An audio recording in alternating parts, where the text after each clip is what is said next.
ഇനി ഗയയിലേക്കുള്ള യാത്ര വന്ദേ ഭാരതിലാണ്. അത് വാരണാസി തൊട്ട് ഗയ വരെയുള്ള ഇതാണ് നമ്മൾ എടുത്തിരിക്കുന്നത്. അങ്ങനെ ഗയയിലെത്തി. ഇനി ബാക്കി വിശേഷങ്ങൾ കാണാം. പിന്നെ ഗയയിലെത്തി റൂം എടുത്തു ഫ്രഷ് ആവാൻ വേണ്ടിയിട്ട്. ആദ്യം നമ്മൾ പോയത് വിഷ്ണുപാദ ക്ഷേത്രത്തിലേക്കാണ്. ഗയയിൽ നിന്ന് 4 കിലോമീറ്ററാണ് ഈ ഒരു ക്ഷേത്രത്തിലേക്ക്.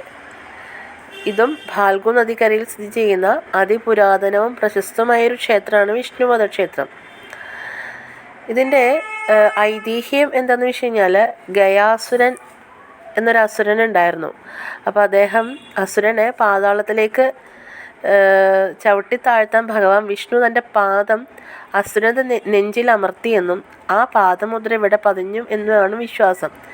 ഈ പാദമുദ്രയിൽ ശംഖ്, ചക്രം, ഗദ തുടങ്ങിയ വിഷ്ണുവിൻ്റെ അടയാളങ്ങൾ കാണാൻ സാധിക്കും.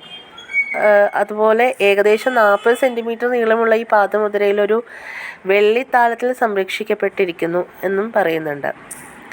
ഈ ക്ഷേത്രം 1787 ഇൻഡോറിലെ രാജ്ഞിയായിരുന്ന അഹില്യഭായ് ഹോൾക്കറാണ് ഇത് പുനർനിർമ്മിച്ചത്.